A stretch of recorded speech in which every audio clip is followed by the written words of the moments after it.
Coming to you live from the top secret broadcasting bunker here at Area 52. Pastor Mike and I am online and I'm live with you today. I've got a brain full of stuff. I've got a heart full of things to talk about and things to deal with today. Things that maybe for some of you, hopefully, will be a blessing in your life. When you are a pastor of people, you carry a lot of burdens. You carry the burdens of the people in your congregation, and what it is that is affecting their life, what bothers them, what hinders them. You worry about them sometimes. You worry about your own family, and then you have your own self to deal with. You deal with your own insecurities. You deal with your own frailties, your own weaknesses, your own wickedness. You deal with those things. You carry those burdens. And I've told the Lord on many occasions, God, I'm not cut out for this. I just not. And God said, you're the guy, okay? You're the one I picked. I didn't pick you because you were good enough. I didn't pick you because you were strong enough. I didn't pick you for that. I picked you because you would realize that I'm strong enough and I can do these things. And it does help, but your heart just gets burdened for people. Several people in our church just really struggling right now, one of which you've heard me mention, Brother David, who has cancer. At one point, they thought they had this thing beat, and it shows up again on his kidney, and there is great concern for his well-being. And I have tweeted about this. This is something they want me to share. They want other people praying for them. And there has been people, I've had people call in and say, let them know we are praying for them. And I appreciate that. But just pray for this family. Pray for what is going on there. And you just don't understand what God is going to do. We don't see over the hill. We don't see too far ahead in time, but God knows it all, and God has it all in His hands. And we have to learn to trust that, because that is what our faith is about. It is about trusting God when we don't see things that He sees. And God just asks us, do you trust me? Do you think that I'm going to be mean to you? Do you think I'm going to fail you? Do you think I'm going to do you wrong? And to be honest with you, sometimes we do. That's what we think. And so anyway, pray for him. And then my buddy Noel called in today, and he has had several issues to deal with in life. He is a single father raising his two sons by himself. He is recently unemployed. He has some medical issues, things that I've shared with the congregation and so on. Publicly, it's not anything he doesn't want anybody to know about.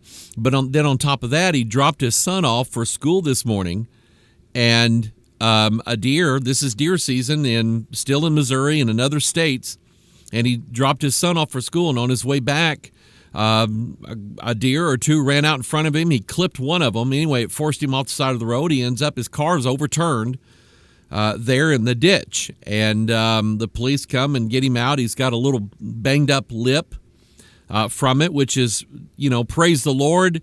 At the end of the day, I told him, I said, at the end of the day, your sons still have their dad and the dad still has their sons. But, he's lost his car now on top of everything else that's going on. And he said, Pastor, I'm having a hard time understanding why the devil is just coming after me over and over and over again. And I mentioned something to him this morning, something that I know about, how the devil works against us, not against Barack Obama or Jay-Z or any of these, or Lady Gaga or any of these others. He's already got them. He treats them very good. They have money. They have everything that they could want. But God's people get beat up, and sometimes we get beat up pretty hard. Not so much by people, but by spirits. And then I got an email from someone, and I'm not mentioning any specifics.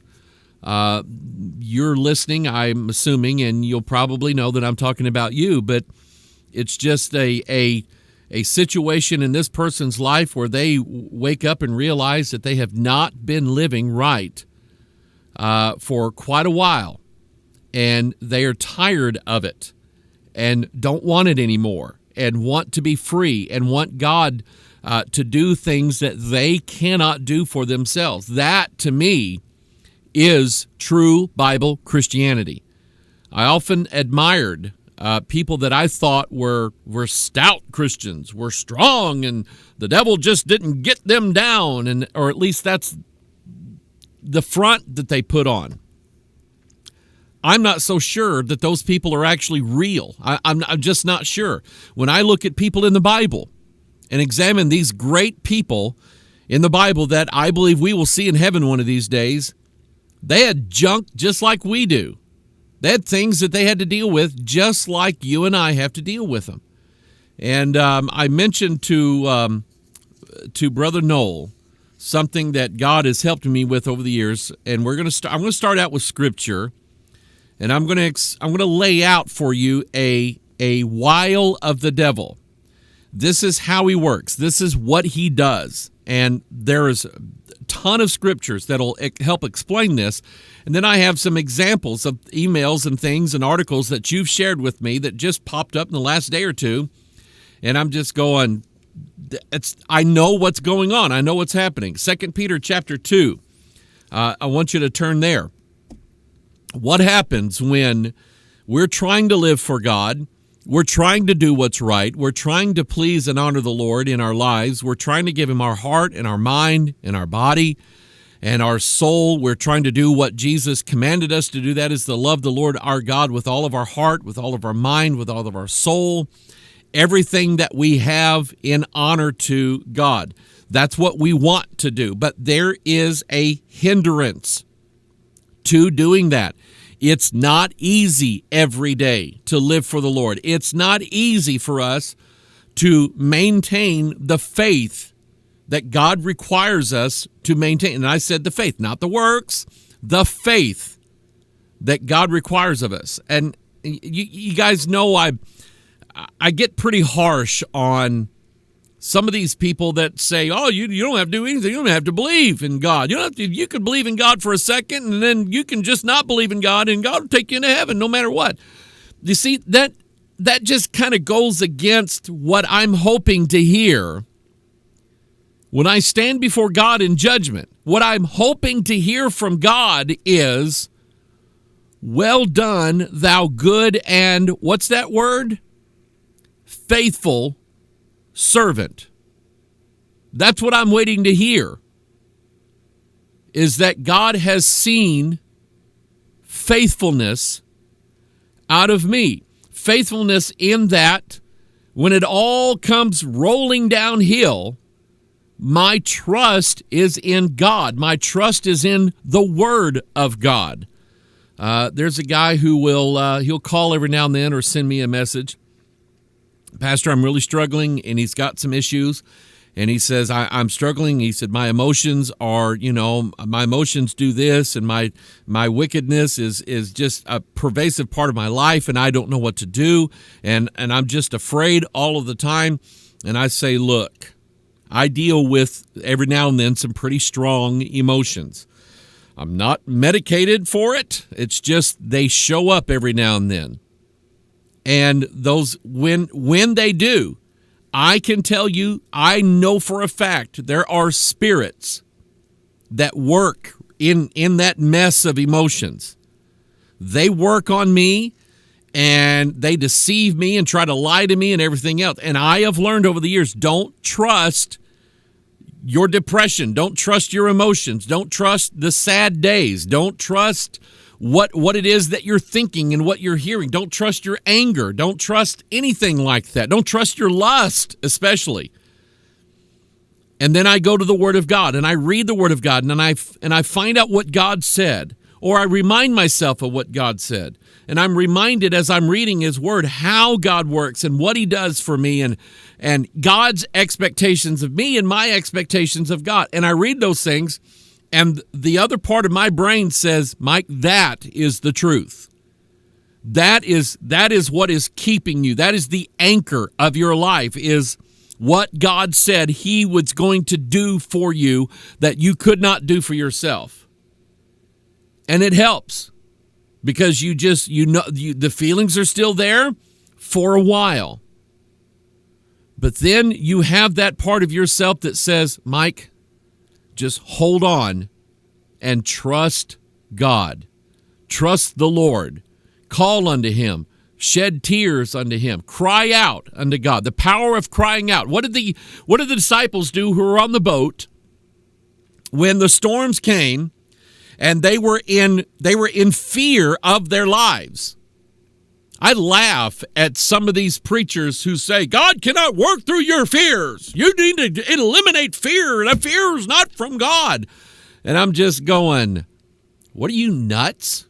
Are you like some of these people that pretend you're not afraid of anything? Because I sure am. And the disciples were. They were in fear of losing their very lives. They were in the storms. You've been in those. Some of you are there now. And Jesus in the heart of the ship there, laying down. He's taking a nap. And they asked the question, Lord, carest thou not that we perish? Stupidest question in the whole Bible. Of course he cares whether or not they perish. That's why he died for them. That's why he's their Savior. And Jesus, with just his, what did he do? He would wave a magic wand? Did he pour 2 potions together and pour it in the water and all of a sudden no, what did he do? He spoke. He said, peace. Be still. And it's gone just like that. I've had that. I've had that experience. But there's times when I'm afraid, times when, and the people that have been writing into me and the things that I know right now, people are scared. A lady writes in today and she says, I was saved in early on years ago. And there are times when I live in fear that I'm not going to make it to heaven. And I hate to say things like this. There are preachers out there that would shake their finger at you and say, you're not right with God. You fear too much. You're afraid you're not going to make it to heaven. There's something you don't believe. You don't trust in God. Fear is part of who we are, people. Of course we're afraid. That's what David said it. What time I am afraid, I will turn to thee. David had fear. I'm sure Paul had fear. He's bobbing up and down in the ocean for 2-3 days? Of course he feared. They feared on the ship that Paul was on. They feared for their very lives. Wasn't sure if they were going to make it or not. And they feared, cried out unto God, and God blessed that. God reached down. And I am someone who is all about crying out unto God. And I mean crying. I mean sometimes out loud. You don't have to do it in front of everybody. You can get alone somewhere. But crying out unto God. Saying things to God that you can't say to anybody else. Crying, literally, tears coming down your eyes. That's good for you. God honors tears. God always, the Bible says he saves them in a bottle, puts them in a bottle. And he saves them. The tears that you shed. What am I getting at today? 2 Peter chapter 2. Let me tell you what happens. Anyway, this lady says that she just is in fear sometimes that she's not going to make it to heaven. And I read that email earlier this morning, and I was thinking about how I was going to respond to it. And not too long after that, she wrote me another one, and she said, I just had this idea. By grace are you saved through faith. And she said, I know I trust God and his word. And I went, that's exactly what I was going to tell you. It's like me and God are like on the same team, fist pump here. That's how it is. But people are carrying real problems and real issues in life. And there's stuff going on. We'll read some articles here in a little bit. You're going to see how it works. All right. 2 Peter chapter 2, verse 4. For if God spared not the angels that sinned, but cast them down to hell and delivered them into chains of darkness to be reserved unto judgment. Let me just stop right here and tell you that Barack Obama is not going to get away with what he's doing to our country. Those are strong words, but I absolutely believe every one of them. I think he is the most dangerous person living in America right now. I am an American. I have the right and the freedom to say things like that. I think he is. There are people who have been on the Obama bandwagon for years that are pulling back and saying he's not right in what he's doing. He is favoring militant, jihadist, terrorist organizations, refusing to put them on a terrorist list because in his mind they have a legitimate beef against the United States. I think this president hates our guts, is what I think. And I think something ought to be done. But probably there won't be, because we deal with a weak Congress, and more than likely we deal with a Supreme Court and a Congress that I have no proof to say this, but I think that they have been bought or threatened, is what I think. I think we live in a compromised system where this man can do just about whatever he wants to do, and no one can stand against him. There's way too much power to have in one man's hands. Is he going to get away with it? No, he's not.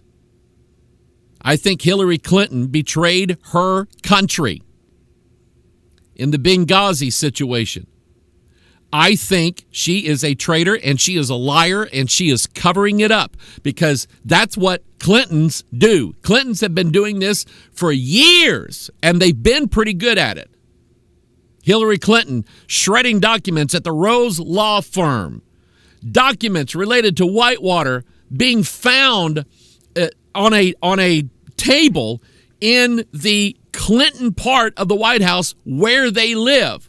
And those documents were said to be missing, and there they were on the table in the Clintons part of the White House. I don't know if you remember that. That goes back 20-some-odd years. Is she going to get away with this? And the investigations that are being done right now, and they're being stalled, and people are lying openly, and nothing is getting done. And is she going to get away with it? No. No, God's got it. God's got it. God didn't spare the angels that sinned. Who's Hillary? In verse 5, he said, he spared not the old world, but saved Noah, the eighth person, a preacher of righteousness, bringing in the flood upon the world of the ungodly, turning the cities of Sodom and Gomorrah into ashes, condemned them with an overthrow, making them an example or an ensample. The word sample is in that, all right? It's like when you... I have to admit, I love what my wife says, honey, let's go to Costco, because Costco has the best samples of the two big box chains that are in America, Sam's Club and Costco. Costco really puts out the table when it comes to samples. I walk around that building 2 or 3 times getting samples of everything, all right? And I've bought things. They had coffee one time that I sampled, and I'm going, that is good coffee. I bought a bag of it, making them an example unto those that after should live ungodly. Now look at verse 7. Delivered just Lot. Now I want you to think about what your Bible is telling you. We know Lot was not all that great. We know Lot specifically chose the well-watered plains of Sodom. We know Lot was living inside of Sodom and dwelling at the gate, or Sodom. We know that Lot, in the deal with the 2 angels, being, I don't know, so chafed in his mind or whatever, being willing to send his own daughters out to let those Sodomites defile them. And, of course, the Sodomites are going, what are you, stupid? We don't want women. What's wrong with you? We want those men in there. And Lot, here he is getting drunk after they leave Sodom and Ammon and Moab and all of that stuff. But the Bible calls him just. justified. God had justified Lot. But notice what Lot's condition was. He was vexed with the filthy conversation of the wicked. And I'm going to explain to you what that means, what vexation means. Vexed with the filthy conversation of the wicked, for that righteous man dwelling among them in seeing and hearing vexed his righteous soul from day to day with their unlawful deeds. Now, 2 Peter is giving you a really good layout of what the word vexation means. It's telling you that, number one, he was vexed with their filthy conversation, which is their lifestyle. Men with men, working that which is unseemly, doing it publicly, gay pride parades every day in Sodom. And Lot lives there, and he has to see this. He is vexed with the filthy conversation. He is dwelling among them, and he is seeing and hearing. He's seeing how they live. He's seeing the deeds that they do. He hears what it is that's going on in the city. He hears the wickedness of these people. And the Bible says it vexed his righteous soul from day to day, which means that Lot didn't just wake up and one day he saw a couple of guys and he went, oh, that's so terrible. And then after that didn't see anymore.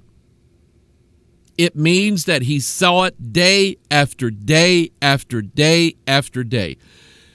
I did not read any emails from somewhere around the middle of last week up until Tuesday when I did Pastor Mike Online. I could have seen some of the horrible events that are taking place. I could have seen what's going on in genetics, what's going on in technology, what's going on in politics, what's going on in banking. I could have looked at that, but I wanted away from that. I wanted time off from that because you can only deal with it for so long. And then you've got to pull back a little bit. Even Jesus did that. He pulled back to rest a little bit. That's what we have to do. We cannot get in this every single day because it vexes us. It has an effect on us. It puts us in a foul, sullen, depressed mood, and we can't take it anymore. And we want out. We want out of this world. What are you waiting on? It's how we get. Even so, come quick. Hey, come quickly. Lord, that's your word. That's how we get. We get vexed with what's going on. It bothers us. It aggravates us. If you are one of the fortunate, blessed people who happen to have your own copy of the King James Pure Bible Search software, downloadable for free, thanks to Sister Donna and the amazing work that she does, you will notice that in what version is this here? If you want to know what version of software you're using, go to Help and hit About, and it'll come. Oh, look, there's a picture of our church. King James Pure Bible Search version 3.0. And it'll tell you. I'm using 3.0, and if I want to know what the definition of a word in that is, I click on that word just one time. Down at the bottom, there is a Webster's dictionary.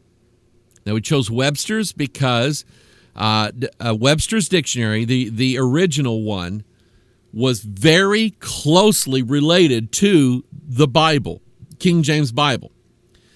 And often in Webster's original 1828 dictionary, in order to explain a word, he would use a verse out of the Bible to give the context of it, to see how it was used in a sentence. It's an amazing thing. So if you ever wonder what a word means, some people would say, oh, no, you got to go to the Greek and the Hebrew. Go to the English. Try that one first, because that's the language you actually know. You'll be amazed at what you will find in there. But the word, if you look up the word vex, it means to oppress. Let me type it in here. Vex. We're going to go through some scriptures here, so get ready to get your Bible out. I'm clicking on the word vex, and it means to irritate, to make angry by little provocations, to plague, to torment, to harass, to afflict, to disturb, to disquiet, to agitate, to trouble, to distress. And I want you to understand the word distress has the word stress in it. The word oppress has the word press in it. When we are oppressed, we are pressed down. We are weighted down with burdens and afflictions and so on. And that's how it is. And here it is. He uses as an example Ezekiel 32, I will also vex the hearts of many people. That means to trouble and to distress them, to persecute. Acts chapter 12, we're going to look at that and so on. But it's amazing what the things that you'll find in here. But look up the word vex, not only in your Bible, but in the dictionary that's provided there, and you'll get an understanding of what this means. And taking all of that into consideration, think about what Peter is telling us about Lot being in Sodom. He was afflicted. He was pressed down. He was stressed by what he saw there. It affected his relationship, obviously, with his wife, with his children, with his sons-in-law. It affected every area of his life. And God was doing him a favor if God just decided, well, you know what, I'm not going to destroy Sodom, but I am going to pull Lot out of there because he can't take it anymore. That would have been worth it. But he pulls Lot out and he destroys Sodom. God is not only saving Lot's life, he's saving his well-being, his sanity. His future is what he's saving. Because a man can only take so much. Let me illustrate it like this. Clint Eastwood played a part in a movie called Escape from Alcatraz. I don't know if you've ever seen this. It's based upon a true story of one of probably the only person who they say ever escaped from Alcatraz State Prison. If you don't know what that is, there is an island out in the middle of San Francisco Bay. The water is swift and very cold, and they call it the Rock. And there was at one time, the buildings are still there, but they closed it down. There was at one time a prison on the island of Alcatraz out in the middle of San Francisco Bay. And pretty ingenious. I think they ought to surround every prison in America with some sort of moat with sharks and alligators and boa constrictors and pythons and rattlesnakes and all kinds of stuff. All right, and poison ivy. That in order to keep them in. But the Alcatraz prison kept people in. No one had ever escaped from Alcatraz. So Clint Eastwood is playing this part of Frank somebody, and here's what he does. The movie shows him he's talking to the warden in the warden's office. Warden turns his back. He's been clipping his nails. Clint Eastwood's character reaches over and grabs the fingernail clippers and just kind of hides them while he's talking to the warden. Now he's got a tool. All it is fingernail clippers. It's not much. Listen to me now. It's not much. But he then takes that and he is able to there's a vent in the bottom of his cell. These walls of this cell is made of concrete. And he finds that the concrete has weakened a little bit because of the salt air. And he takes that pair of fingernail clippers and pulls that little part out where you're supposed to file your fingernails. I had to break mine off because it kept stabbing me in the leg. And he takes that and he just starts chipping away. And every night after the lights were out, when the guards were convinced that all the prisoners were asleep, Clint Eastwood would get up, his character would get up, and he would take that fingernail clipper and he would start chipping away at that. How much progress do you think he made every night after working a few hours on it every night? Probably not much. Let's say that he was able to chip out maybe 1/8 of an inch of concrete around there in one night. How much then does he do in 2 nights? 1/8, 2/8, that's 1/4 of an inch. In 3 nights, he's able to add another 1/8. In 4 nights, now he's down to 1/2 inch of concrete. And then in a few more nights, now he's dug out an inch. An inch is this, from this part of my finger to this is an inch. I carry a measuring tool everywhere I go. This is an inch right here. And in a few nights' time, he's cut out an inch of concrete out of that. Now, that concrete wall that's in his cell is not like 20 feet thick. It has a limit. Are you getting this? By the end of the story, by the end of the movie, you are led to believe they never found him. After him and two others escaped, they never found any bodies floating. They never found any evidence of them being anywhere. So it's left as a big question mark. But the movie leads you with the idea that he made it. And what he did was every night he just chipped away at that concrete until he made a hole big enough for him to slide through and get out of his cell in the middle of the night. That's what vexation is. It is a little bit every day chipping away at you, working on you, working on, listen to me, working on your marriage. Little bitty issues can turn into a great big mess simply by vexation, a little bit every day. And after a while, you just say, I can't take this anymore. And I'm not being funny at all. You cannot take it anymore. The vexation has gotten so big, the hole has gotten so big that devils now are just, they're free reign at you. Think of yourself as having a barrier of protection around you.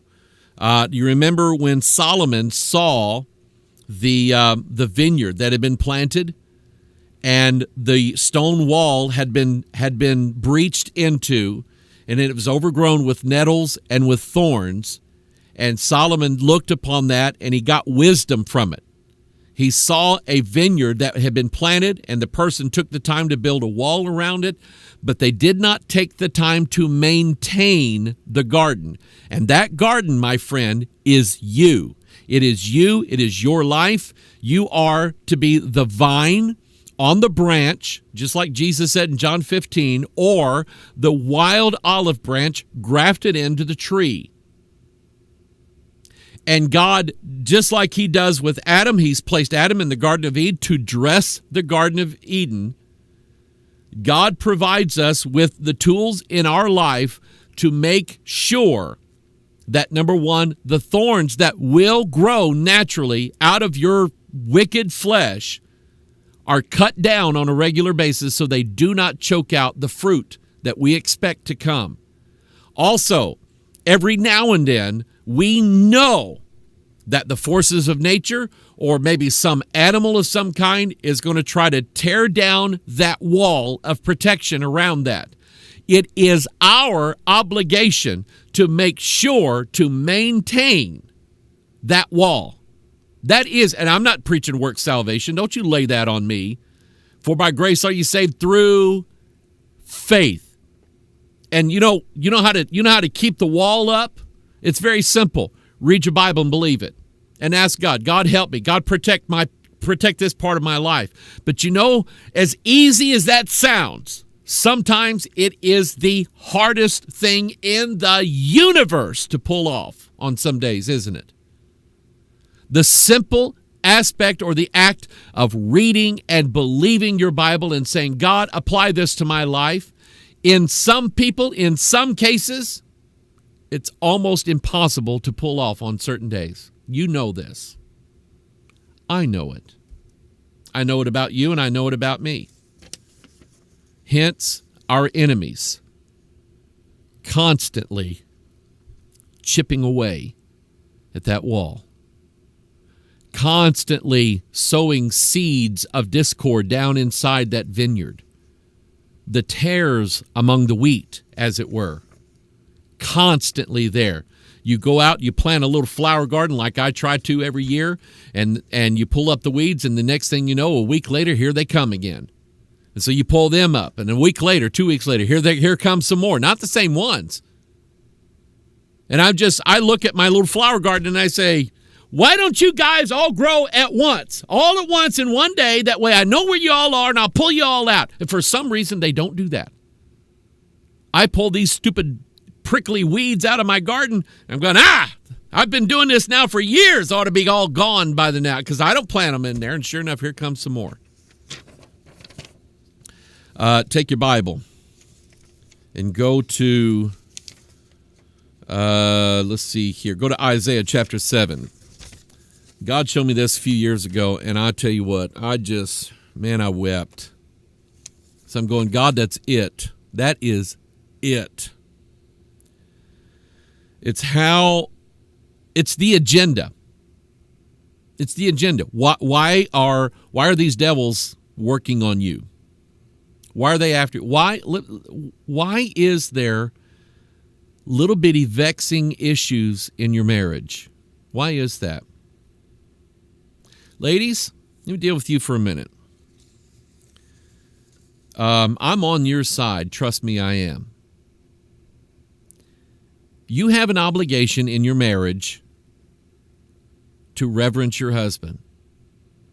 Yeah, but you don't know my husband. He's lost, and he doesn't like Pastor Mike online, and he doesn't read his Bible, and he drinks his beer, and I don't think I have to do what he says. That is not what the Bible says. That is not what it says. You have an obligation to reverence your husband. Do you do it every day? No, you don't. Do you think that because of the way your husband is, that there is an exemption in the Bible for you and not everybody else? Not Abigail, 1 Samuel 25? Do you think that you're excluded from that? You're not. The Bible tells you this is how you're to be. God initiated this in the Garden of Eden with Adam and Eve. He said, Eve, here's what I'm going to lay on you. Number one, you're going to have babies, and they're going to try to kill you. Okay? That's the first thing. They're going to try to kill you from birth on. Those kids are going to be a menace to you. It's going to be in pain and suffering. And then the second thing, your heart will be directed toward your husband. You'll find that you need that husband. And God will put you under his authority. And you're obligated by God, by your Christian duty, to reverence your husband. You don't have to agree with everything he says. You don't have to go along. If he wants you to go out and get drunk with him, that doesn't mean you have to go out and get drunk with him. If he's beating on you, you do not have to take that. But what I'm telling you is that you have an obligation. God put it in your heart. You know it's right, and you find it difficult to do. God never said it would be easy. He just said this is how it should be. After all, the church, we're the bride, right? Jesus is the husband. We have to reverence him. We have to respect him. We have to honor him. Does that mean that we can't speak to him and tell him what's in our heart? No. He's the one that wants to listen to us. He's the husband that you ladies wish you had at home, but you don't. So you have an obligation there. And the devil will use that, and he will vex you, and he will chip away at your love and your respect for your husband every day. Every time he leaves his socks laying down, every time he doesn't flush the toilet, every time he does something that perturbs you, every time he comes in tired and kind of smarts off to you, and all of these things that we don't like. Every time that happens, there's the devil with his little fingernail tweezers chipping away little pieces of your marriage. Now, that's to the ladies. Now we get to the men. I'm always twice as brutal and mean to the men. Because I know men. I know how we are. We're the wickedest scumbags that ever walked in flesh. Okay? Animals have more morality a lot more often than men do. Okay? So I know men. I've counseled marriages before. I always go after the man. You're the house band. You're the one supposed to be holding it together. God designed you both physically and emotionally to be able to carry burdens that nobody else in your family can carry. That's how God designed you. What are you, just too lazy, don't want to do it? You've got the frame for it. You've got the demeanor for it. You've got the mind for it. Why don't you do it? But let me tell you the burden that God put on the men, ladies. God says to the men, husbands, love your wives. And you're thinking, see, they get it so easy. Really? Really? Have you listened to yourself in a tape recording? Husbands, love your wives, and be not bitter against them. Here we go. That's where the vexation comes in. Chip, chip, chip, chip, chip, chip, chip, chip. Chip, chip, chip. She doesn't talk to you right. Chip, chip, chip, chip, chip. She goes off on you about your dirty feet. Chip, chip, chip, chip, chip, chip. She has these rules about the house that you just think are silly. Chip, chip, chip, chip, chip, chip, chip. It's like she's bossing you around. Chip, chip, chip, chip, chip. And the vexation of bitterness just keeps getting bigger and bigger and bigger and bigger and bigger. And guys, let's be honest. When husbands are bitter against their wives, the devil shows up with a big lie and says, here, read this, because this will fix your problem. And the lie is every other woman in the world, especially the really nice-looking ones, would never treat you that way. That's the lie. And after a while of being presented with that day in and day out, do you know what happens, guys? You know what happens, don't you? You start thinking that the pretty gal you saw over here or the pretty gal you saw over there would never treat you that way. And then you start believing it. Because the vexation of your bitterness against your wife kept growing and growing and growing and growing. You don't even have to ask me how I know all this. And I've prayed, God, that is my wife. You commanded me to love her and be not bitter against her. God, I'm needing help with that. God, give me a clean heart. Give me a right attitude. Give me a love for my wife. She is the weaker vessel. I do not expect my wife to carry the burdens that I carry. I do not expect my wife to handle simple situations the way I handle them. I don't expect her to do that. I don't yell at her when she's not handling things well. I know her. She carries things that are very light and very easy, and anything that's heavy or disturbing or a break in the schedule, she does not deal well with. And I've dwelt with her according to knowledge, and I know her and I love her. Because God made her weak in most areas except a few. In those areas, she's very strong in.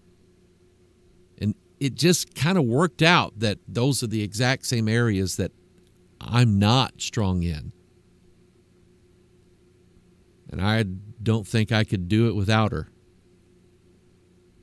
I'm just telling you, I'm normal, and Lisa's normal just like everybody else is. We don't pretend to be the super marriage, because you know how that always turns out. You know, all these ministers and these guys and these ministry teams of husband and wife that put on the marriage seminar and they write the marriage books about how blessed their marriage is and how great it is and how they do this and how they do that. And if you do this and do that like they do it, then you won't have any problems. Then you find out the guy's been having affairs all these years, right? Right? We're normal just like everybody else is. Okay? There's no way in the world I'm going to brag to you about how good I am. I get vexed. And when the vexation grows, I see it getting bigger, and I'm just going, no, that's not, we're not doing that. And all I do is go to the Lord and say, God, change my attitude, change my heart, and God, put my wife in a good mood. You'd be amazed at what that does. So here's your marriage. There is a wall around it protecting your marriage. That wall is intended to keep other men and other women out of your marriage. It is intended to keep devils out of your marriage. It is intended to bless your marriage so that your children and your grandchildren could see that, right? Okay? There is a conspiracy against that. Psalm 2. Psalm 2. I'm a conspiracy guy. I don't believe in conspiracy theories. I believe in conspiracy. Facts. Psalm chapter 2. Lick your fingers and turn your Bible over to that. You're going to need it. I say lick your fingers, unless of course you're using a mouse to go through that. Then don't lick your mouse either. That's do you remember? You remember back in the day when the mouses had this little rubber ball in there, and that's how they did.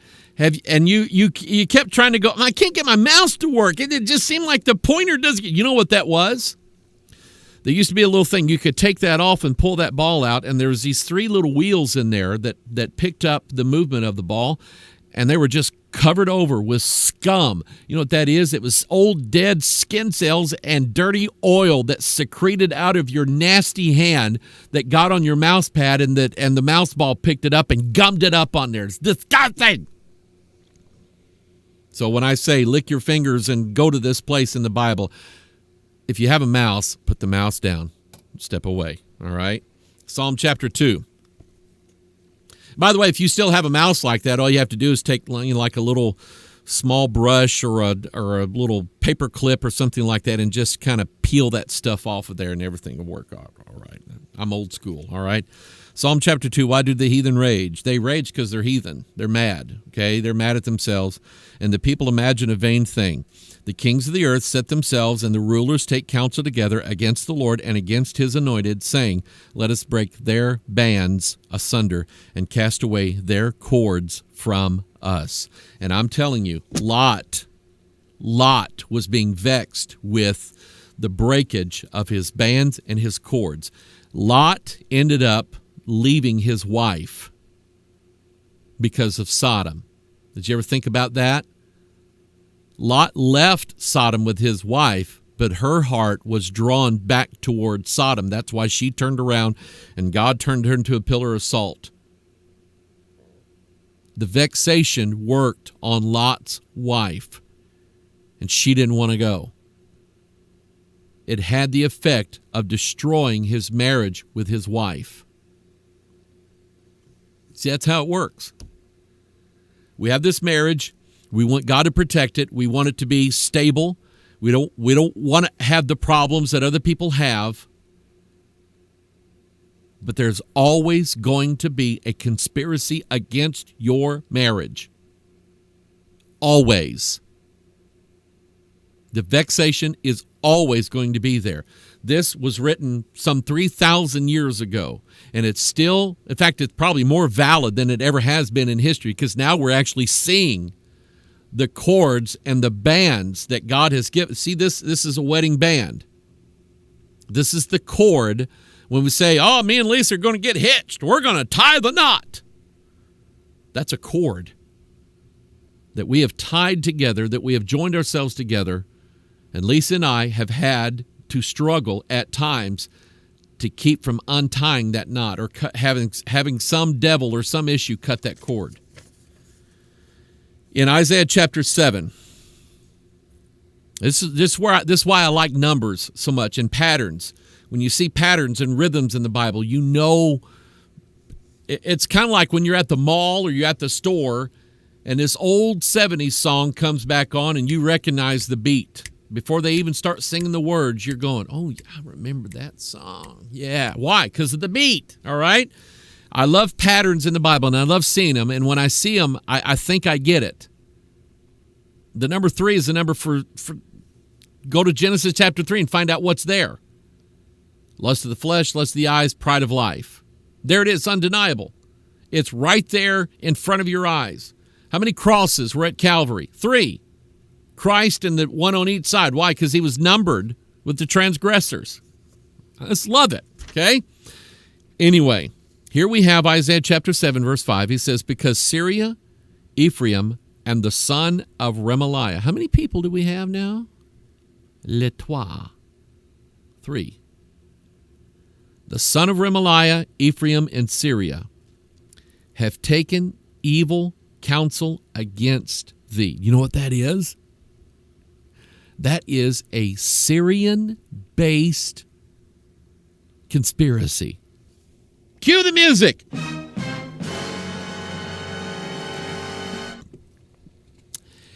Isn't find that a little interesting that we have in our King James Bibles a Syrian-based conspiracy. Where's my papers? The Syrian refugees, they are the ones suspected in the Paris, France bombing and killing. By the way, for those of you on Facebook, I just can't do it. I can't get on. I have upwards of 5,000 people who are on my friends list. And some drop out and I have to add some more and so on. But I'm telling you, I'm seeing stuff now that just, it makes me squint and it makes me mad. When I see some of the ridiculous things that people are posting on Facebook who call themselves Christians. And I'm not buying it. I'm not going to get into it. But if you've written me a message on Facebook like 3 months ago and you're wondering why I haven't responded back, it's probably because I haven't seen it, because I don't go on there very much because of what I see. Some people would have you believe that there are no Syrian refugees,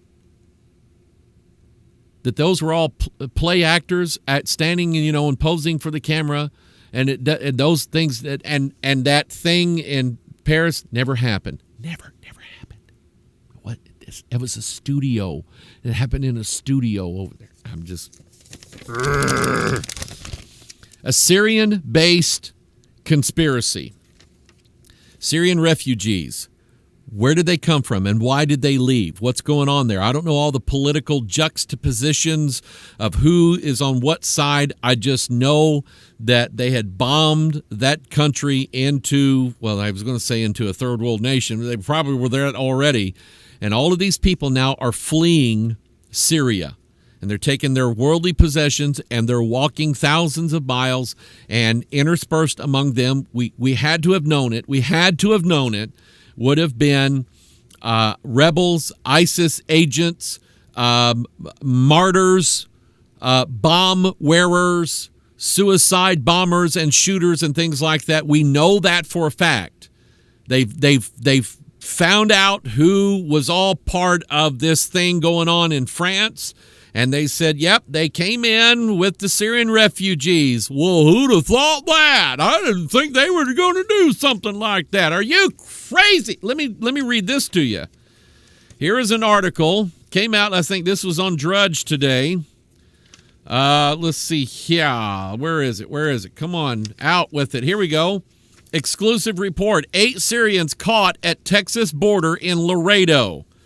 2 federal agents operating under the umbrella of U.S. Customs and Border Protection are claiming that 8 Syrian illegal aliens, can you imagine they called them those dirty words, illegal aliens? That's offensive to them. Syrian illegal, unlawful aliens attempted to enter Texas from Mexico in the Laredo sector. The federal agents spoke with Breitbart, Texas, on the condition of anonymity. However, a local president of the that's easy for you to say, National Border Patrol Council confirmed that Laredo Border Patrol agents have been officially contacting the organization with concerns over reports from other federal agents about Syrians illegal entering the country in the Laredo sector. The reports have caused a stir among the sector's Border Patrol agents. Most people in America see this. You have this open door along Texas, New Mexico, Arizona, Southern California. You have this open door policy of let's just let them run in. Let them jump through the river. Let them run over the border and come in, and no way in the world can we stop them. In fact, if they come here, we'll give them a driver's license. We'll give them government money. We'll give them free health care. We'll give them everything in the world that you, citizen taxpayers, have worked your guts out for. We'll just give it to them free. And now, surely now, the Syrian terrorists would not come in through Mexico, would they? Well, that would be like dishonest, wouldn't it? Do you think that I wouldn't even say that Barack Obama is where the buck stops. I'd say there's powers that be that are behind him. There's no doubt in my mind about that want those borders open, and they want those Syrian terrorists in here. Why? Because you cannot fundamentally change this nation without burning down the old one first. Remember how it works? And this stuff is going on all the time. You see, we're supposed to have a wall around America that if you want to come in here, do it legally, like my son-in-law did. He's an American citizen now, and he did it legally. He's trying to get his mother to come over here, to move over here in with him and my daughter. She is in the process of getting her papers filled out and hopefully to get a green card so she can come over here and live in this country legally. But there's a vexation problem going on. Every illegal alien that comes into America, chipping away at the wall, chipping away at the protections that you and I have, chipping away at the freedoms and the liberty and the Constitution and whatever semblance of Bible Christianity is left in this nation, chipping all of that away. See how the vexation works? It's working here. A Syrian-based conspiracy. Missouri lawmaker proposes Syrian refugees be put into internment camps. Now, if that brings to you, let me just say this. You need to understand the difference between prison camps for citizens and prison camps for people who are here illegally. Because if you ask me if I'm for putting into prison legal Americans without a writ of habeas corpus, without due process, I will absolutely say no, absolutely not. That is an abomination, and I will never stand for it. But if you're asking me if we find illegal aliens coming into this nation, especially Syrians, should we put them into internment camps? Absolutely. Put them in there every day and twice on Sunday. You know why? Because they don't belong here. They're coming to this nation without the benefit of the law. And I don't think they deserve it. One congressman in Tennessee standing up and saying, I think we ought to deploy the National Guard, the state militia in Tennessee, and round up every one of these Syrian refugees and send them back to Obama and say, they're your problem. You deal with it. We don't want them in Tennessee. And I'm just going, yeah, way to go. And you think that's mean-spirited. Let me tell you something. My primary obligation as Mike Hoggard is not to benefit illegal people coming in this nation. That is not my primary obligation. Do I love people who want to come to America and enjoy the richness and the freedoms that we have and the opportunities that we have? Absolutely. I'm all for that. My son-in-law did it the right way. He came from a very poor situation in life and has worked his way up. Now, he and I were talking about the well that we're getting close to being ready to dig in Samburu County, Kenya, for a school to have clean water and for the people in that community to have clean water. That's America, people. That's what we can do when things are done right. My primary obligation is to my family, my wife, my children, all of my children and their married partners, righteously married partners, and my grandchildren and my posterity. That is my first primary obligation, is to secure their future and their protection. My second obligation would be to this church. And I probably spend as much time or more with the church than I do with the family. But of course, I got the family all here.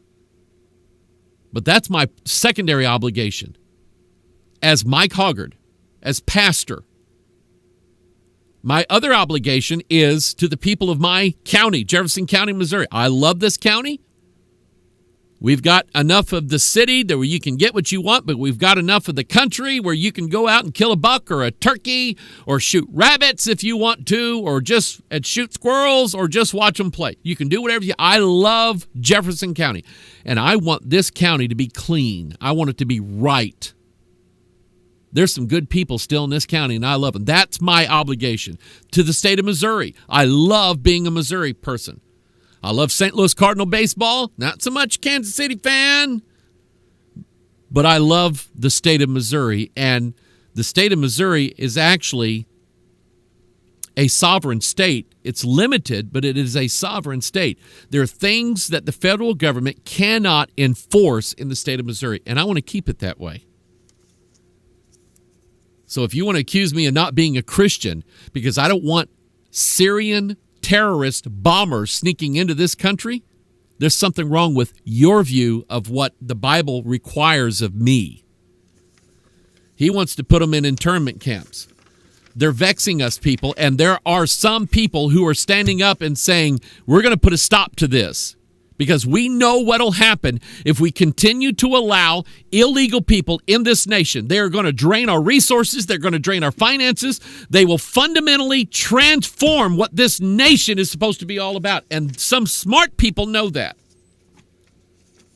So let's get back to the scriptures to see what the Syrian-based conspiracy is all about. Syria, Ephraim, the son of Remaliah, have taken evil counsel against thee, saying, this is Isaiah chapter 7, verse 6. Let us go up against Judah. And look at those next words there. And vex it. Let's go up against them and surround them. And just start chipping away. And for those of you who just don't believe in conspiracies, the Paris murders, Paris, France murders, the Charlie Hebdo murders, remember that a few months ago? That was all planned.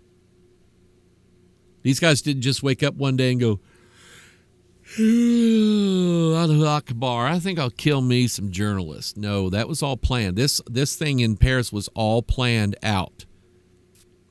Some of the plans apparently didn't work out, but it was planned. It was organized. It was spoken of. It was conspired. Groups of people getting together saying, this is what we're going to do. And the flood of Europe has a major Muslim problem. Has been for years. No one's ever wanted to do anything about it until now. But now it's almost too late, isn't it? Because they're there and they're everywhere. And what they do is that they come in, take advantage of the liberal policies in most governments in Europe, and take advantage of those freedoms and those liberal policies and cry racism and cry that their rights are being violated. If anybody says, you know what, you're a Muslim, and you know what, some of those terrorists, we just don't know who they are. Can we ask your wife to take off her little head covering so we can see if she's really a woman in there or not? I went through the London airport going to Kenya, and I'm watching all these women going through security with nothing but their eyeballs sticking out through a mesh, and I'm just going, how come the guy runs his hand up and down my leg, but he doesn't even question them? I don't get that. I think it's a conspiracy. So here's their plan. Let's go up against Judah and vex it, and let us make a breach there and force. There it is right there, the breach. The border along Texas, New Mexico, Arizona, and California, there's a breach there. And what's happening? Are Americans escaping out of America into Mexico? No, Mexico won't let them. The government of Mexico will not let illegal Americans come into their country without due process. But America will, apparently. We'll let them come in, do whatever they want to. Shoot, we'll give them a car, give them health care, give them driver's license. We'll change our schools so that we only speak Spanish.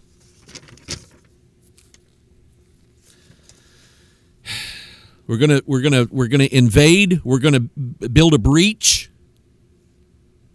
We're gonna be able to get in any way that we want to. That's what's going on here. Let us make a breach there and for us, and then here's the end game. Let's set a king in the midst of it, even the son of Tabiel. The goal is a change in government. That's the goal. And now that you know how it works first of all by way of a conspiracy. The conspiracy is we can't just go in with guns and nuclear bombs and take over America. We know that. We know we cannot do that.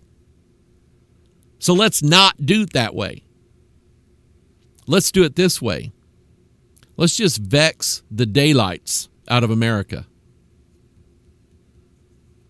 Let's just chip away at the heart of America. Let's chip away at the borders. Let's chip away at their political systems. Let's get one race mad at the other race and fighting one another. Let's get all that stirred up. Let's slowly but surely vex the very soul of Americans. And then once we do that, eventually we're going to be like, what was his, Frank something? I almost had it tip of my tongue, the Escape from Alcatraz. Anyway, at some point, we can be like that. We can finally make a hole big enough so that we can come right inside. Notice that the Syrians and the Ephraimites and the son of Remaliah, notice that they didn't just come in through the door, because that's not how it works. The thief never comes in through the front door. He always comes in some other way. Now, I want you to apply this now to your marriage. Husbands and wives, I'm going to deal with something. It's going to make you nervous. It's going to make you uncomfortable. The devil will set you up with someone who will try to vex you into leaving your husband or your wife, or at least thinking that you can have an affair and keep your marriage at the same time.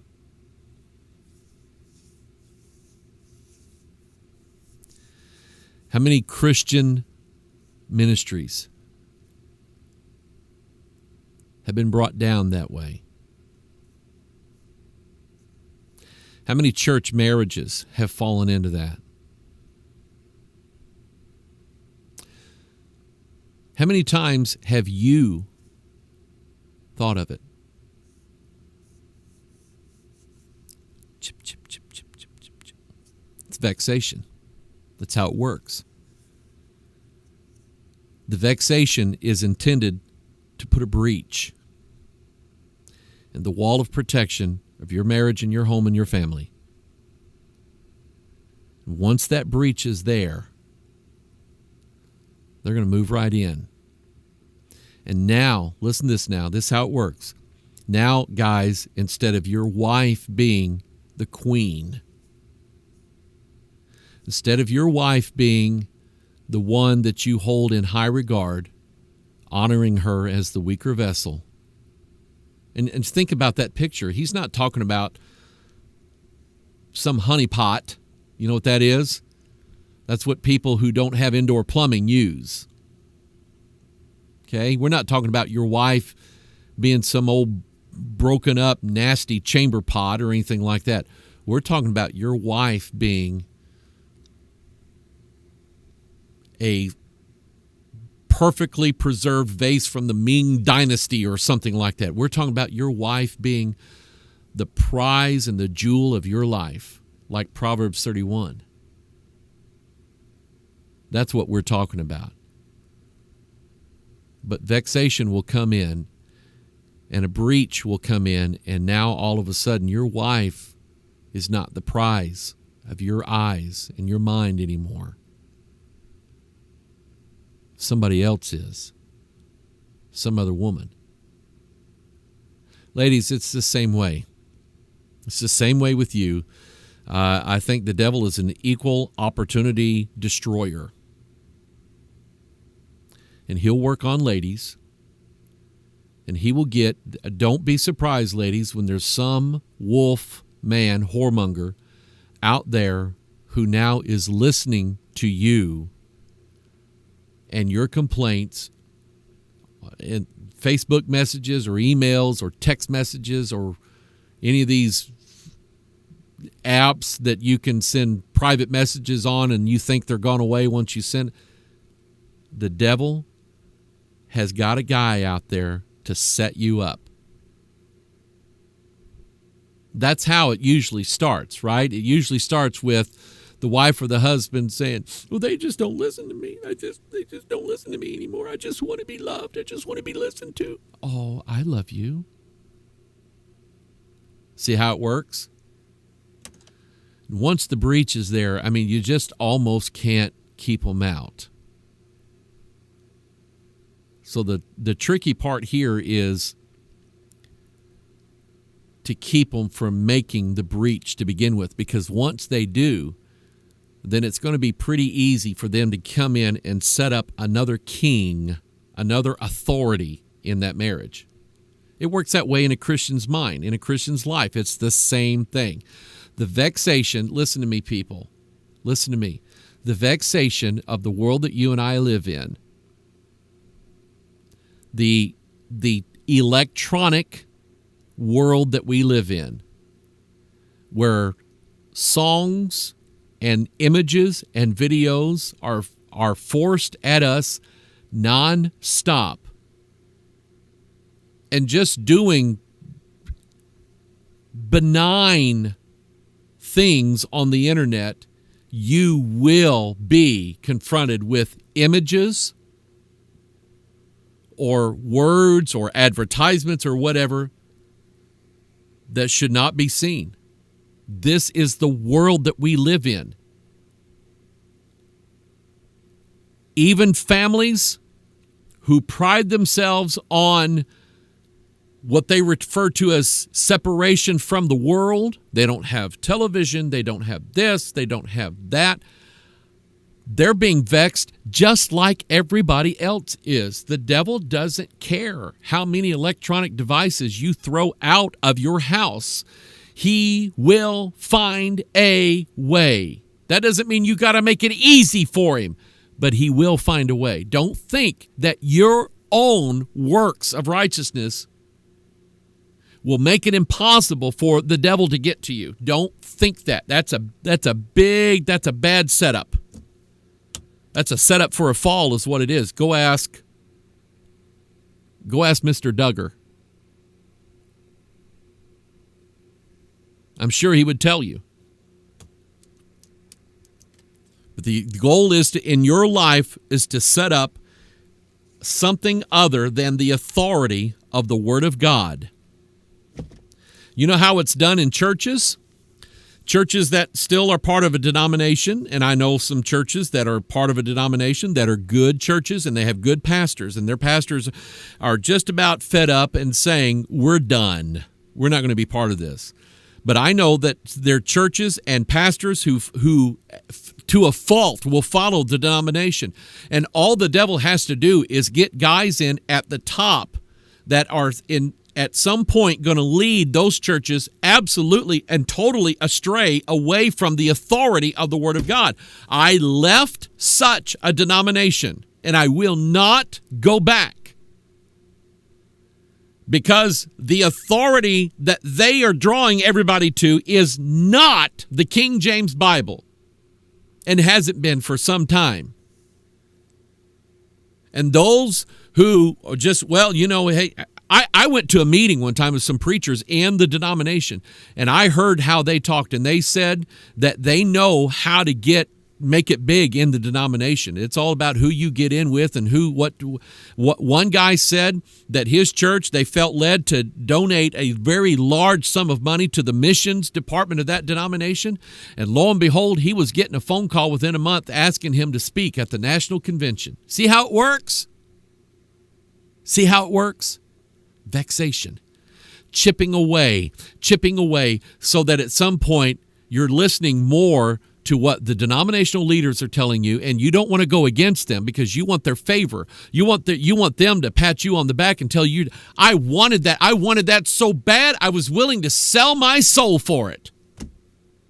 I wanted the denominational guys that I looked up to so much to pat me on the back and say, Mike, you're doing a great job. Boy, we've got a lot of plans for you. Why, you get done there at Bethel, why, we'll find you another greater church. I wanted that so bad that I was willing to compromise everything. The vexation was working. And I got dangerously close to the breach. I don't ever want to go back there again. But that's how it works in your life. That's how it works in a church. Or they'll come in, there'll be some person, us pastors, we like it when new people walk in the door and boy, we just, we're here for you, whatever we can do for you and things like that. But I've learned to be somewhat suspicious. I don't like that, but I've learned to have to be, because we've had people come in here. Since I started doing watch broadcasts, we've had people come in here that were not for us. And they were trying to chip away at things and people and draw them away to build a breach so this other authority could come in and take over. I don't like being that way, but I tell new people who come here from who want to move here from other places, let me just tell you, my first obligation is to protect this church and what God does here. And if there's peace in this church, I get to preach 8 sermons a week every week. I get to reach the world. But if there's strife going on here, it shuts me down.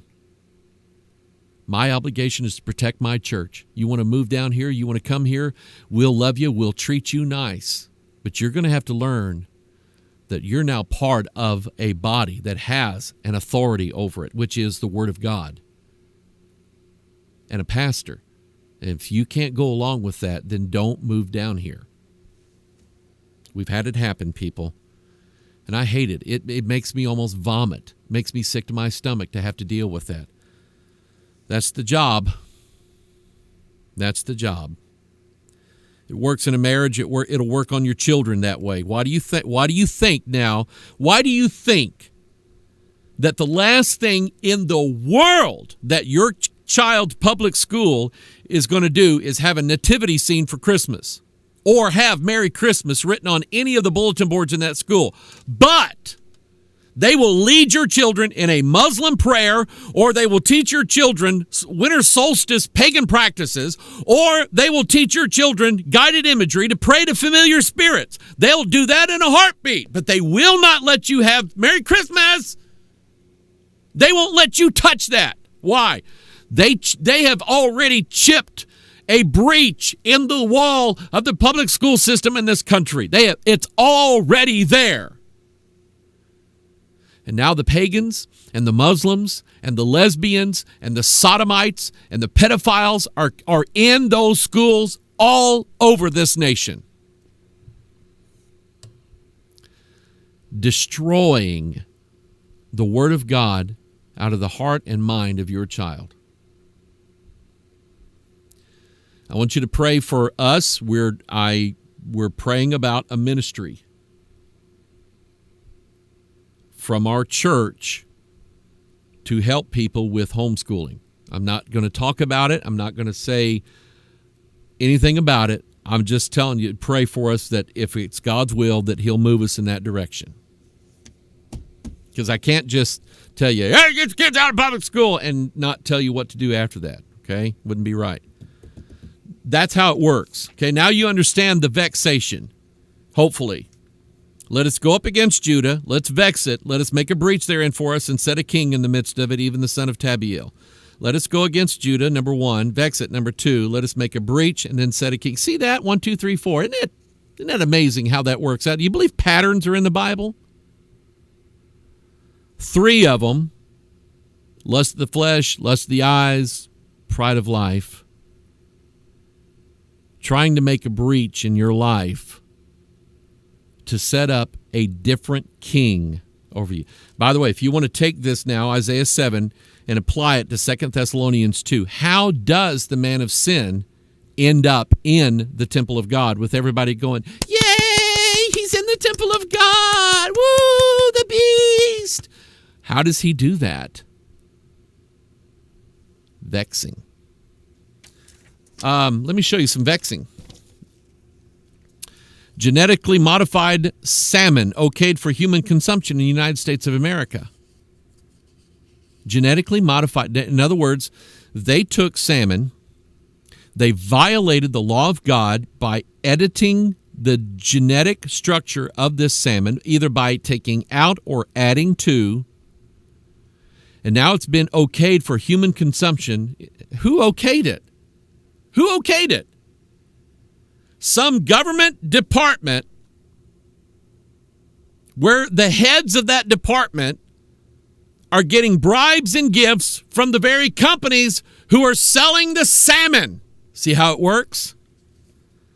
Aqua Advantage salmon may be raised only in land-based contained hatchery tanks in 2 specific facilities in Canada and Panama. Do you know why they can only be raised in those land-based tanks? Because they don't want them getting out breeding with other salmon. Why? Well, number one, that's their moneymaker.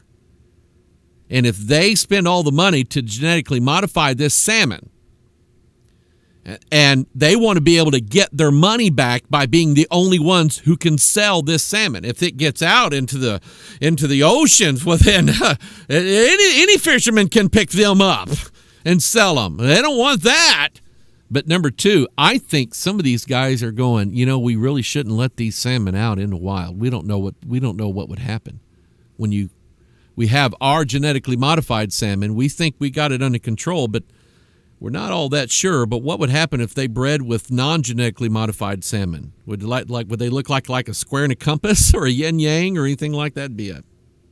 Hang on here. There we go. The Food and Drug Administration on Thursday approved genetically modified salmon, the first such altered animal allowed for human consumption in the United States, or as Jimmy Swaggart used to say, United States of America. The Obama administration had stalled in approving the fast-growing salmon for more than 5 years amid consumer concerns about eating genetically modified foods, but the agency said on Thursday the fish is safe to eat. Of course it is. You know how we know that? The company that made them showed us the test results. We're convinced. I mean, they said they feed their own children that stuff. Well, if they're going to do it for their own children, it should be safe for everybody else. Genetic modification. Now, some company had to break the barrier, right? Some lawsuit had to be initiated in order to get the Supreme Court to rule that it's okay to kill and murder and dismember and sell the body parts of an unborn human being, citizen of the United States of America. Somebody had to bring the case before the court. Somebody had to be the first company to breach the wall. Here we go. The wall has now been breached. The barrier to the American consumer was supposed to be the U.S.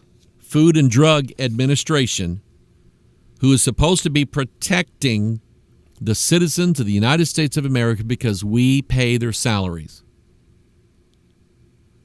But one company after another, constantly vexing, constantly gifting, constantly bribing, constantly using power and influence outside of the viewing of the American citizen, finally, they breached the wall.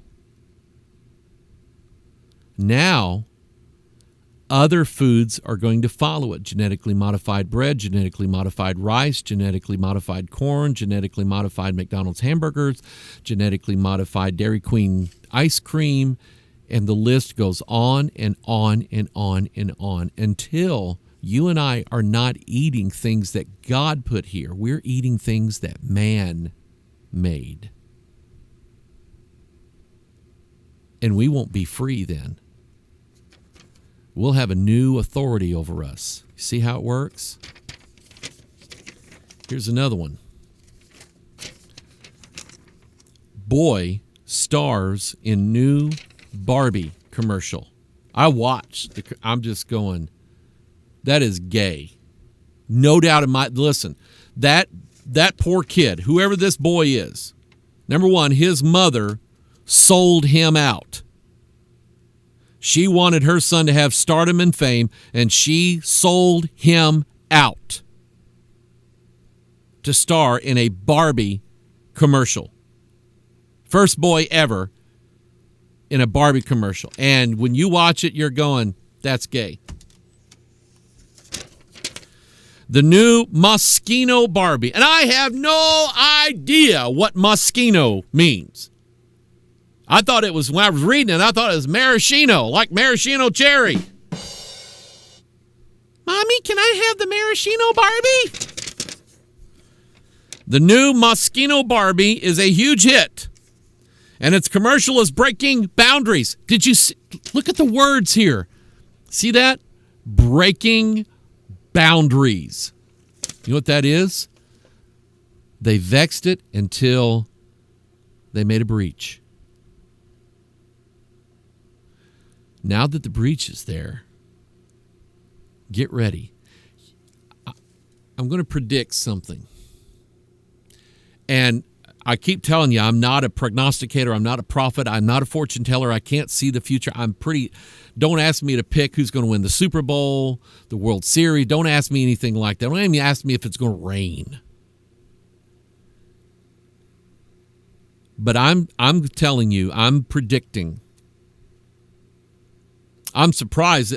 Some things here that I'm going to show you that I was right on. I'm surprised that I am.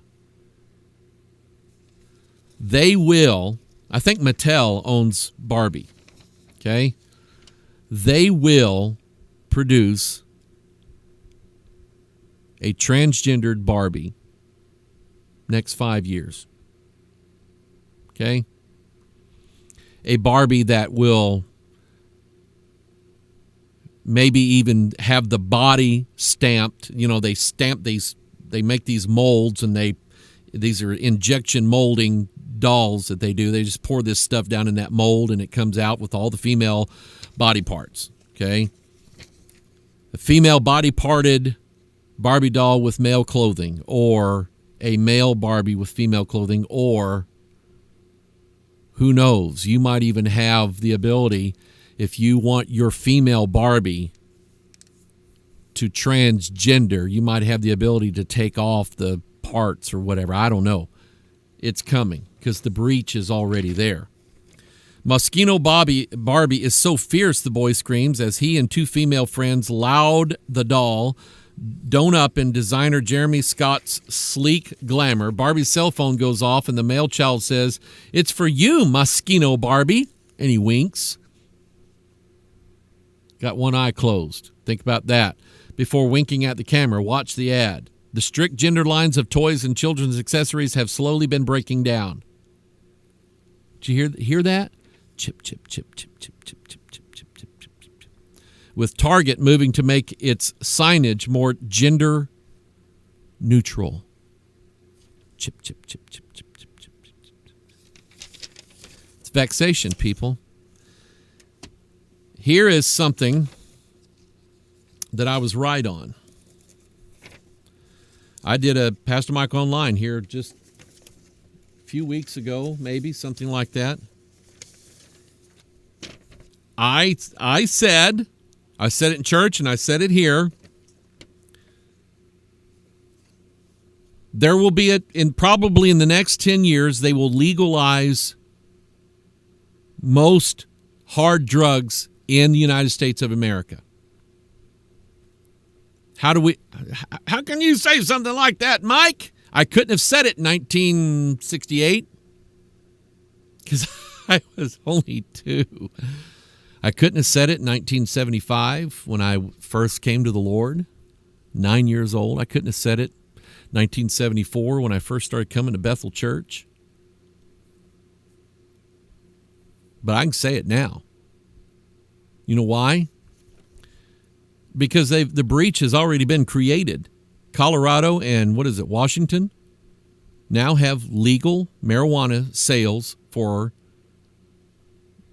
just whatever use you want to do. You want to smoke a big one and get busted up high at your own home or wherever you want to do that, recreational use. You want to go out and smoke a joint and get high. You can do that all you want to now in those two states. The breach has already been made. They vexed it long enough. If you want to see where this country has gone, go watch old episodes from the 60s of Dragnet. Remember that show? Remember Dragnet? You'll probably find them on YouTube. I know they're on, at one time they were on Netflix. Go watch old episodes of Dragnet, because you know what Sergeant Friday was dealing with in Dragnet in the 60s? He was dealing with the scum of those who smoked marijuana and the scum and the perversion of those who were homosexual. He was getting that scum off the streets of Los Angeles, California. And now we're gay marriage and we are smoking pot out in public. And you're cool now. You are cool. You are awesome. If you're some sort of celebrity and you get caught with a bag of weed at the airport, you're cool, man. What? He's just got a bag of weed. My goodness, you think he was a terrorist. Now you're cool. You know why? Chip, chip, chip, chip, chip. You're cool, and you can get your own talk show if you're a militant lesbian. You get your own talk show. You're the cool gal of America. Chip, chip, chip, chip, chip. 10 years. 10 years. Most hard drugs will be legal in the United States of America. Ex-Mexico president sees cocaine and heroin legal in Mexico in a decade. This just came out. There's the date. It says 11/19/2015. That's when I got the email. That's about when I got it. This just came in. All drugs, including cocaine, heroin, and crystal meth, would be legal in drug-scarred Mexico within 10 years. Former Mexican President Vicente Fox, believes, after a court ruling that he said makes the legalization of marijuana inevitable. He said, "I think marijuana is a first step," Fox said in a telephone interview on Tuesday. "It's now irreversible." Fox was president between 2000 and 2006 and became an advocate of legalizing drugs after leaving office. You see, it's going to start in Mexico. They're going to legalize heroin. They're going to legalize cocaine. And one of the reasons why they're going to do that is that so they're going to tax the cartels who are producing heroin, cocaine, maybe some methamphetamine, and marijuana. They're going to legalize what the cartels are doing now illegally so that they can get the tax money from it, and the cartels and the government will all be as one. And when it's done in Mexico, the politicians of America are going to look at all of the sales of now legal drugs going on in Mexico. People are going to go to Mexico from America to buy heroin at a store. Heroin store. A marijuana store like they have in Colorado and Washington. A cocaine, a Mac cocaine, something like that. Okay? K-Coke. They're going to go to Mexico, and all of that money is going to be spent on drugs being bought legally in Mexico, and the border agents are going to say, we can't keep up with inspecting all the cars coming back into America because they're buying drugs down there, and we can't catch them all. So Nancy Pelosi and Hillary and Harry Reid and all these other liberals are going to say, well, we know how to fix that. Just sell it here. Legalize it here. 10 years. 10 years. We've already breached the wall of drug use in this country by making it legal. Here's another one. I was right on. Actually, I was wrong. I said 5 years. This one says 2. First, genetically modified humans could exist within 2 years. Biotech company Editas Medicine, Editas, Editas. They have the word edit in their name. What does that tell you? Is planning to start human trials to genetically edit genes and reverse blindness. There was an article, and I tried desperately to find it in my Evernotes. I thought for sure I saved it, and maybe I did. Maybe I'm just not seeing it. But I know I dealt with it. It was an article about this researcher who uncovered some brand new way of modifying genetics and rewriting the genetic script of children and so on, that had a part in the story about his own son, I think, who was born with a genetic deformity, genetic malfunction. It was not inherited from him or his wife, so it wasn't one of these things that was passed down in the bloodline. It's just that when his DNA started writing copies and putting it into the cells, there was one letter wrong in it. One letter. Have you ever been listening to like your iPhone? You put music on your iPhone or your tablet or your Android. When I start my car up, it immediately Bluetooths with my Samsung phone, and I have Southern Gospel music buzz. I've got a SIM card in there, 32 gigs, and it's almost full of music I listen to, Southern Gospel music. And every now and then, the music skips. Now, when we used to play records, we knew why, because somebody shook the floor and the needle skipped. When we had CDs in our car, they had to have a buffer because the car would cause the laser to not hit the right track every now and then. And so what the CD companies did was they just built in a buffer so that if it happened, you could still listen to the music because it saved a certain amount of it in memory and then fed it to you in little bitty packets. When information is sent over a connection, it is sent in packets. They take this video file that I'm making right now and they send it out in boxes, one at a time. And every packet has some sort of algorithm number. It's called a check.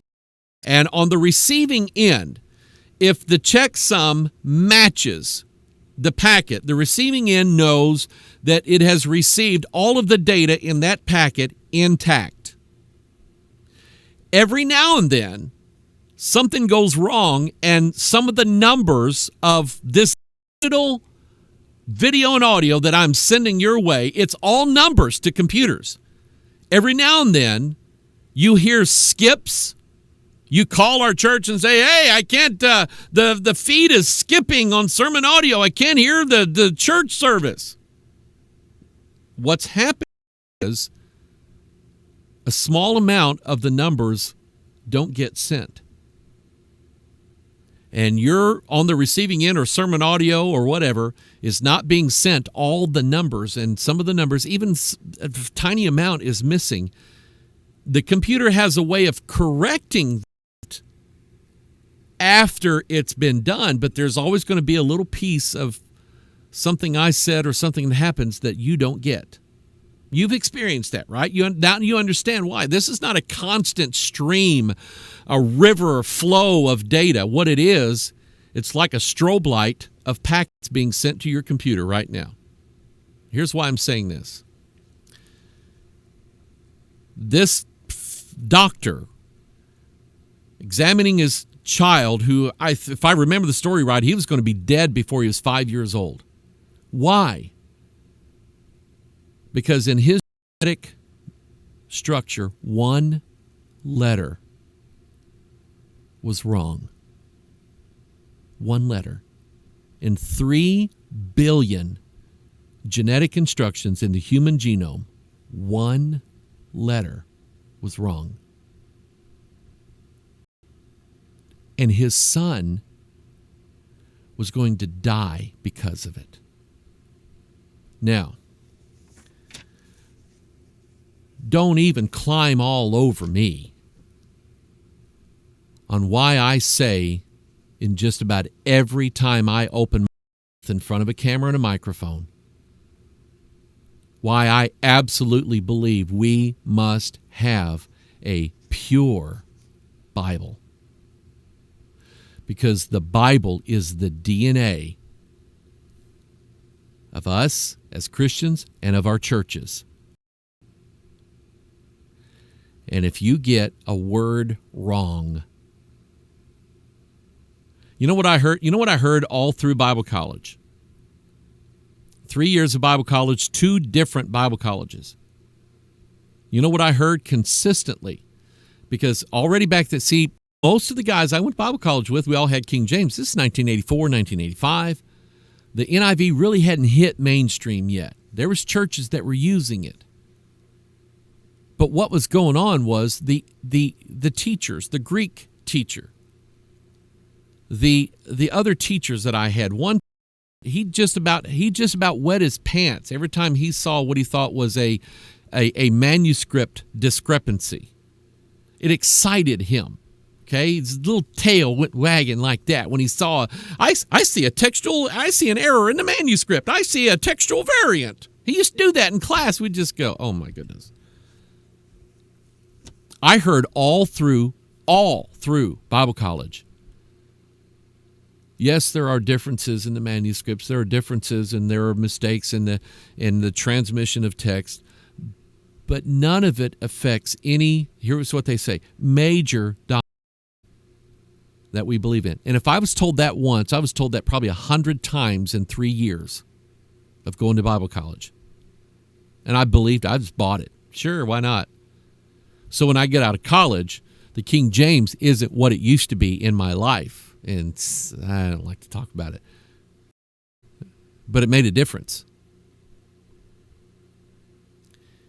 Every now and then, your computer, your Windows computer, your Macintosh computer, even your Linux computer, which are pretty hardcore, every now and then they just go stupid. Do you know why? A number wasn't transmitted. Every now and then, you don't hear all the music. You know why? A number was missing. Every now and then, something goes wrong in a child that's born because a letter is wrong in his genetic structure. This, I wish I had the story, but this doctor said, I'm going to change that. I'm going to find a way to rewrite what's wrong in my son so that he doesn't die. And again, if there's one thing wrong in my Bible, it's death to me. It is absolute death. The Spirit, the Word is our life. Think about what John 1 said. The Word became flesh and dwelt among us. And I'm just going, that's DNA. That's exactly what it does. So watch this now. Watch this. I'm going to show you an example. One letter. One letter is what separates us from a cult. One letter. John 1:1.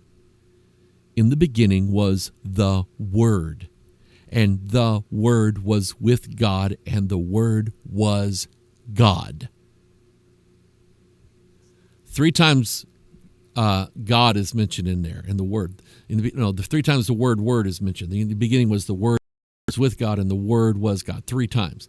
Father, Son, Holy Ghost. The Word was God. So you want to bash me and all of you other people because you say, well, they worship the Bible.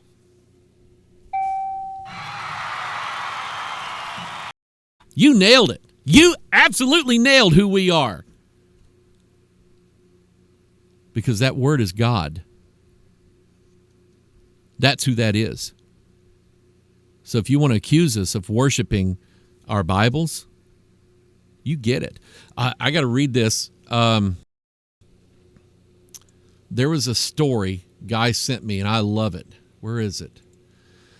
There was a man in Washington, D.C. that was framed for rape and murder in 1981. D.C. cops framed him. They just wanted a black guy to throw in jail, and they nailed him for it. And he sat in prison for 27 years. Do you know how? You know how they let him out? Do you know what they? Can you take a wild guess at what test procedure they did to prove this man? What was his name? Donald Gates. Do you know what piece of evidence they submitted to prove that he did not rape this woman? DNA. His DNA did not match the DNA at the crime scene. It wasn't him.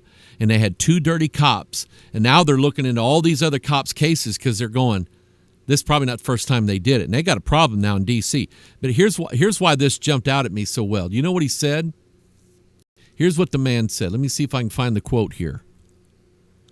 When they let him out and they found him not guilty and they set him free, here's what he said.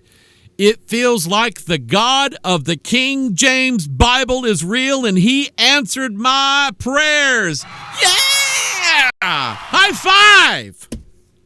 I just had to share that. You see, his DNA is different than the guy who raped and murdered that woman. Every court in the country knows that. If the DNA is different, then the creature is different. So here's what separates us from a cult. In the beginning was the Word, and the Word was with God, and the Word was a God. Cue the music.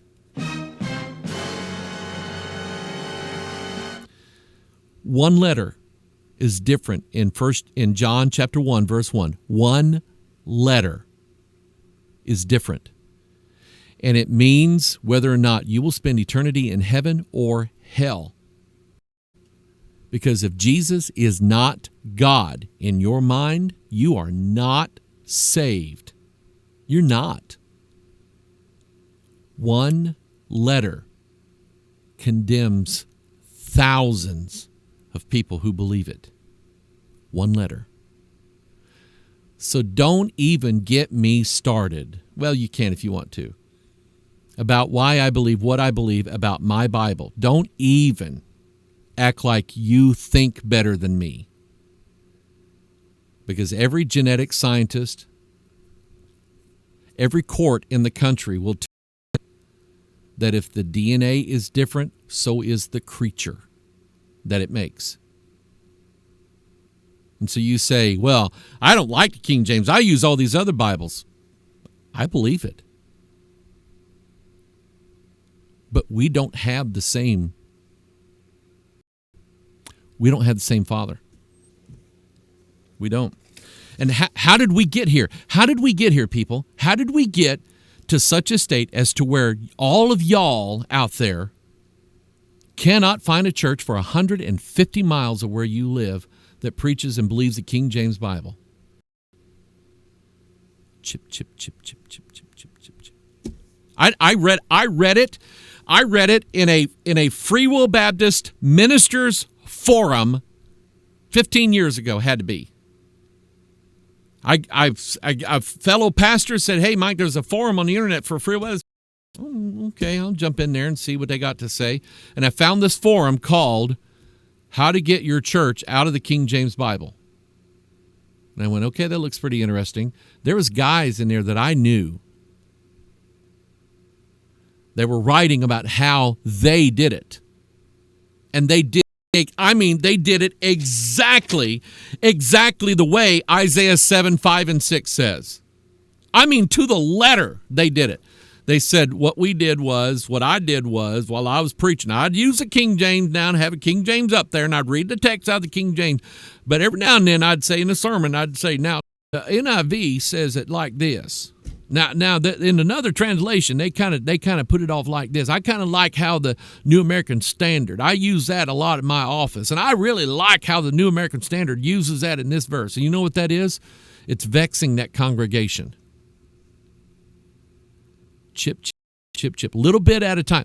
No one of these pastors, no one in this forum said, when I get called to a church and the church votes me in and I become their pastor, I just stand up and tell them, look, I do not use the King James. I will use the NIV. That's all I preach on. And if you don't like it, you either fire me or you leave this church. Not one pastor said anything like that. Not one. Whereas you got guys like Mike Hutzel, who gets called in his ministry. God may use him in evangelism, which is what he is right now, or God may use him to pastor, which is what he's done before. And Mike Hutzel has always told the church, look, before you even vote on me, you need to know something. I only use the King James, and I will preach and promote the King James until you're sick of hearing it. Now, if that's going to be an issue, do not call me to be your pastor, because it's going to be a point of contention, and we will not be able to build this church. But for that, then you vote me in, because that's who I am. He's never had to hide it one time.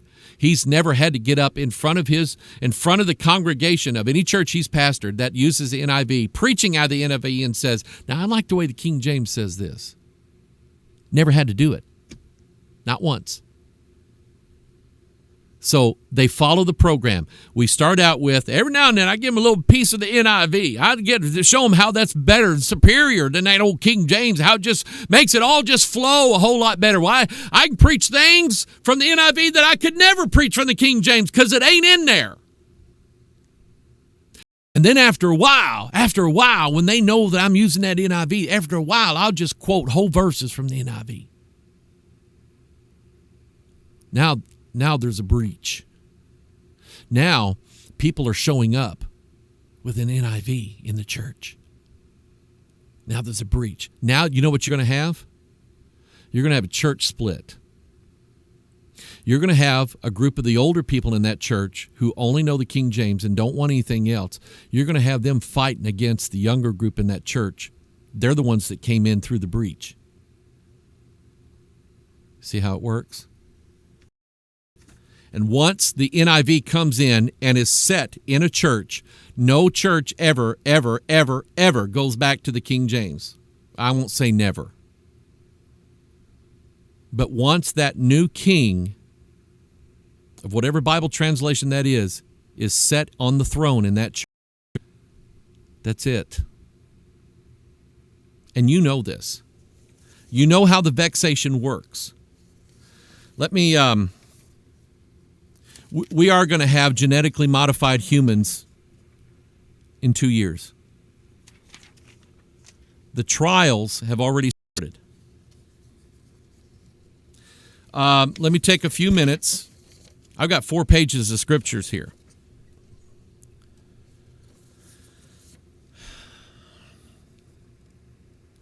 Let me read this.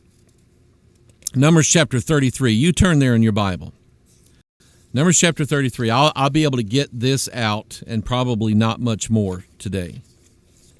By the way, the schedule next week is the Feast of Thanksgiving here in America. And for those of you who don't like that, I don't care.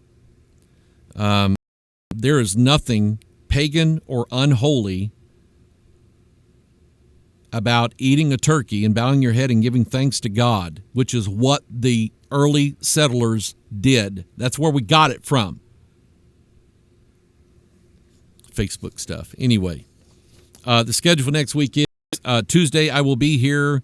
We will not have Wednesday evening service, and we will not have Thursday will be Thanksgiving. I'll be eating turkey and dressing and watching a football game. Okay? Numbers chapter 33. Verse 50. Listen to what God warned the people about. And this is God's warning to you. Now you listen to this. God smote my heart with this at one time. When I read this, God smote my heart. He chastised me. Numbers 33, verse 50, and the Lord spake unto Moses in the plains of Moab, by Jordan near Jericho, saying, Speak unto the children of Israel, them when you are passed over Jordan into the land of Canaan, then ye shall drive out all the inhabitants of the land from before you and destroy all their pictures. That's in the Bible. So I'm going to ask some of you a question. Destroyed all the pictures.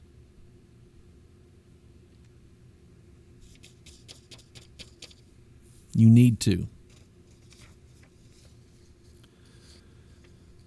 It's just amazing what you'll find in a King James Bible, isn't it? Bless that man. Listen, I love that. I want to see that. 27 years he endured false imprisonment knowing he was innocent, and he said the only thing that kept me was the God of the King James Bible. He said, when you're passed over, he said, then you shall drive out all the inhabitants of the land from before you and destroy all their pictures and destroy all their molten images and quite pluck down all their high places.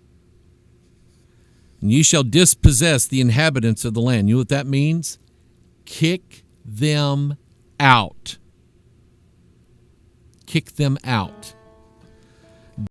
Yes. The inhabitants of the land, and dwell therein, for I have given you the land to possess it. And ye shall divide the land by lot for an inheritance among your families, and to the more ye shall give the more inheritance, and to the fewer ye shall give the less inheritance. Every man's inheritance shall be in the place where his lot falleth, according to the tribes of your fathers ye shall inherit. Verse 55.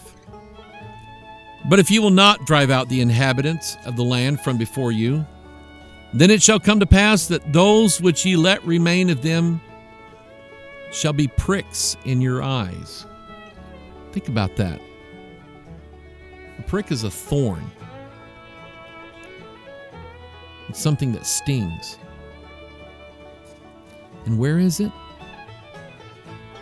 It's in your eyes.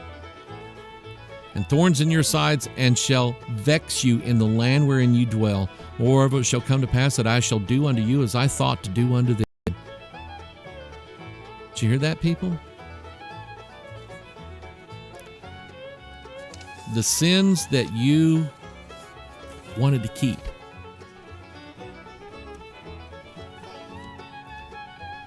God said they're going to chip away at you every day. You don't have to let them. You don't have to let them make a breach. You don't have to. You can fight. Listen, fight them. Even if you got to fight them every day, fight them. Okay. You know how to do it. Call the repairer of the breach to come and fill in where those guys chipped away. And do it every day. Every day. Call unto the Lord. Call unto the Lord every day. God will help you. Listen, I promise you He will. He's a good God. Very good. He don't hate you like others try to convince you He does. He loves you. And He's got a repair kit and a guy that knows how to put it on. His name is Jesus. His Word. Okay? Boy, I hate to quit. That's good. I needed it. I know you needed it too. Okay? That's why we're here. We're here. I'm here for you. Okay? You pray for me and you pray for us here at Bethel. All right? We need it. Always need it. So we love you. We'll see you. Watchman video broadcast recorded yesterday, coming out Sunday, observing of times. And then we'll see you Sunday morning. God bless you. I love you.